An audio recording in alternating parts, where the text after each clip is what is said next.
Hey everyone, my stock portfolio is down over $1,500 so far just this morning, down almost 1,000 USD in my US account, going over my Canadian account, down over 600 bucks there. So in this video, I'm just going to go through my portfolio, talk about the stocks that are down the most, and just some of my overall thoughts about what's going on and what I'm planning on doing with them from here. So I hope you like this kind of content. If you do, be sure to give this video a big thumbs up. So just before getting into the stocks that are down, you can see that this isn't necessarily a new trend for my portfolio. Down $5,000, give or take, on the Canadian side in the last month. Down $8,500 in the last 3 months. My portfolio has just been getting hammered here in the last 3 months on the US side, down another 3,000 US dollars. So it's been a tough couple months for the portfolio, but I've been trying to take advantage of it, buy in and average down on lots of my positions here when I get the capital to do so. Going through some of the stocks that are down the most today, common culprit here off the bat, Allied Properties down 3.5% here. This one is down 20% in the last 3 months. In the last year here, down 35%, and it's down about 70% from its highs. This one is now paying a dividend yield of over 10% here, over 10% for this office REIT. And I know I was probably wrong with this one, obviously, based off the share price, buying it at that level in the high 20s and whatnot. But this stock has a lot of great assets behind them in flagship locations and whatnot. I thought that buying the stock at about 50% of what the net asset value was a lot of margin of safety that I was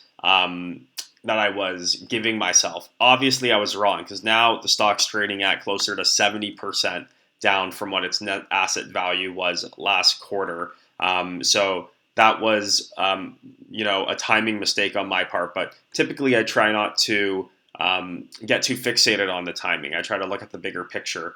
And I still think that on this one, while it's a bit more risky given the office market, given the interest rate environment, given the economy, I still think that the stock price here 5 years from now, 10 years from now, looking back, will look like such a great buying opportunity. So while I'm being really careful in how much I go into this one, because obviously I've misinterpreted how far a quality REIT can differ from its net asset value, and I'm paying the price down 35% here overall, down another 3% today. This is one that I have no plans of selling or not interested in liquidating at all, and I'll just continue to take the 10% dividend yield, even though for me it's more like a 7% yield on cost at these levels in this account for now. A couple other stocks that are down big here, and lots of the REITs in general have been down big. So Canadian apartment REIT down another percent. Usually these just follow interest rates and treasury yields in terms of obviously having exposure to that, where interest rates go up. It's kind of like a double whammy. One, their cost of capital goes up, their cost to service their debt goes up. But in addition to that, GICs go up, T-bill yields go up. So it's another alternative for investors to buy instead of REITs to generate income. So it's both an operating hurt on how they have to deal with their debt, but it's also fighting for investors' capital, which gets harder and harder the higher the interest rates go. So I won't go through every REIT I own, but that's been kind of a general theme in my portfolio here. Continuing to go down, Canadian utilities, this one's down again today, over 1%. This is one of the longest streaking Canadian dividend growth companies in Canada, over 50 years of annual dividend increases. With that being said, in the last few years, as they've come under some operating pressure, higher interest rates, they haven't been increasing very much, just 1% or 2% to keep the streak alive, but currently yielding 6%, pretty good yield there for starting, and then they're trading at about 14 times earnings here. I think with all of these utilities, once interest rates hopefully stabilize, start going down, I think they could really soar and jump. So they're stocks that, while it's definitely tough to hold them through this, I think they'll come out well on the other end. Keg Royalty is another one. This one I think is more just down because of the overall economy and concerns that there may be less people spending money on expensive dinners, less people going out to sit down dining. And you can really see that reflected in the stock, down 10% here in the last month, down another 2% here today. Similar with some of the other stocks we looked at, now trading at an 8.7% yield. So we're getting really good yields as long as they can continue to make these payouts and they continue to have the revenue coming in for the royalties to get taken off of. You're getting really good starting yields right now on lots of these royalty funds that are out there. Another one here, Rogers, down almost 2% today. Similar kind of theme with the REITs, the utilities, the telecoms. They just all have a lot of debt, and they need to have debt to run their business. It's core to the business model to leverage with debt in order to make the capex investments that they can yield returns on over time as they pay back the debt. So all of these assets and types of companies have been hit hard. They also tend to be the dividend-paying companies and the companies with wide moats as well, which, crosses off lots of boxes for me. So that tends to be why I actually hold lots of these companies. Down 9% all-time on this one. You can currently get Rogers at about a 3.8% dividend yield here. Continuing to go down here, the last kind of stock, or a few stocks, it looks like it's rebounding a bit here, but TD Bank down about 1% today. TD Bank's expected to do about $8.40 of EPS this year, give or take. So they're trading right around 10 times earnings, which I think is a good value for the banks. I know lots of people microanalyze these banks quarter to quarter. We should be out of the banks now. We should be in the banks now. But when you just take a step back, over the last 10, 20 years, they've increased their dividend hugely. They continue to compound their earnings per share. They buy back shares. They're growing outside of Canada. So I just think when I take a longer term horizon, I think personally it's a good opportunity where they are now. And while I'm not going super hard into the banks because I'm buying a lot of other sectors, it's one that I kind of buy a couple shares here and there of both Scotiabank and TD. Right now yielding 4.8% on TD, 10 times price to earnings ratio. You're getting on the bottom end side of the 52-week range as well, which I typically like to see. So those are kind of some of the stocks on the Canadian side of my portfolio that have been kind of dragging me down here.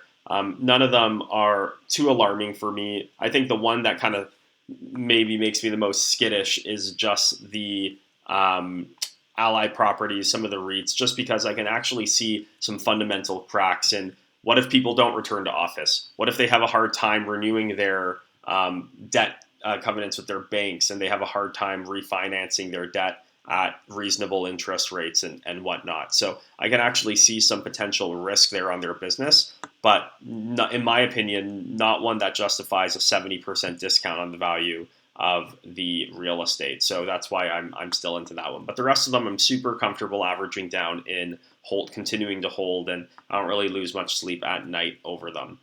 On to the US side. So down about 1% here today. Going through my portfolio here, Google's actually been one that continues to go up. No matter what happens, it seems like, over the last couple of weeks, up to $140 a share, probably right near the top of their 52-week range there. Looks like they just broke through to a 52-week high today at 140, which is great to see. Unfortunately, not all of my U.S. stocks can say the same. So CocaCola continues to trend down another 2% here today. CocaCola is a stock that I'm actually building up right now. So didn't own the stock at all a handful of months ago. Currently at 191 shares. Would love to get it to 200. Just think it's a company that I can build a really strong position in and then just hold it for a long time, continuing to get quarterly dividend payments. Right now starting at a 3.4% dividend yield and actually trading in the low to mid 20s. So usually lots of these stocks have traded mid-20s historically, just really safe companies, wide moats, global exposure, good economics. So getting these companies now closer to 22 times earnings like Coca-Cola right here, I kind of cheerlead. I am good with it for the long-term buying in at these low 20 multiples as long as interest rates kind of stabilize at some point and, go back down, maybe not where they were during the pandemic or anything, but back to where they were prior to that. Continuing to go down the list here, one of the other stocks that I have that's just been getting crushed is AT&T. AT&T down another 2.5%. So not surprised, similar sentiment as the Rogers piece with high debt loads on these companies that have to build out capex and fiber and contracts with the government. But that one's definitely been hurting the portfolio here.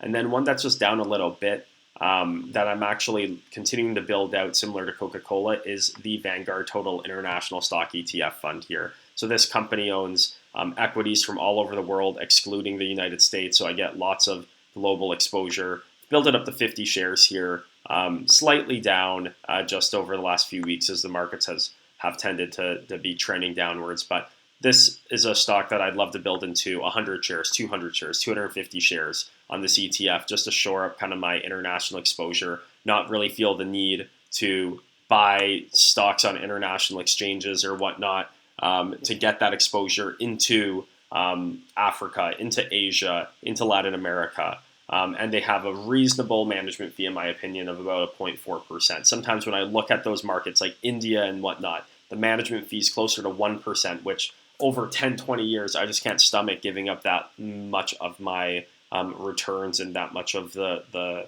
equity to management fees. So I think this is a good middle ground for the exposure that they give. So yeah, generally pretty big down day for me here today. McDonald's as well, similar to Coca-Cola, heading down. Lots of the consumer staples here are kind of recorrecting on their multiples a bit. But generally, nothing that is shocking me, nothing that's alarming me. The REITs, I'm continuing to be a bit not frustrated, just surprised about how far they're falling given the net asset value of the underlying real estate. So that's something I'm going to continue to read up on, continue to learn on, just to make myself comfortable with the losses that I'm incurring and, debate whether I should be investing more in that space. But generally, lots of these stocks that have been trending down today and in the last quarter, whether it's the banks that I showed earlier with TD, whether it's some of the royalty funds that we went through, whether it's Coca-Cola on my US side, these are all stocks that I'm actually actively looking to increase my positions and to increase my dividend income stream. So I don't really mind Coca-Cola being down 2% today. I'll probably buy a couple shares by the end of the day, and I'll save some money on it. Looking back 5 or 10 years, this will just be another blimp on the chart over the long term. So I'd much rather buy at this $48 price in 2021 than this $53 price a couple months earlier. And that's just what's going on right now when I look back at this years from now. So hope you guys liked this little review of me sharing how much money I've been losing in the market lately and some of the stocks behind it. If you like this kind of content, be sure to give this video a big thumbs up and also consider subscribing to the channel. It really does mean a lot and do a lot for the channel. Thank you guys for watching, and I'll see you guys in the next one.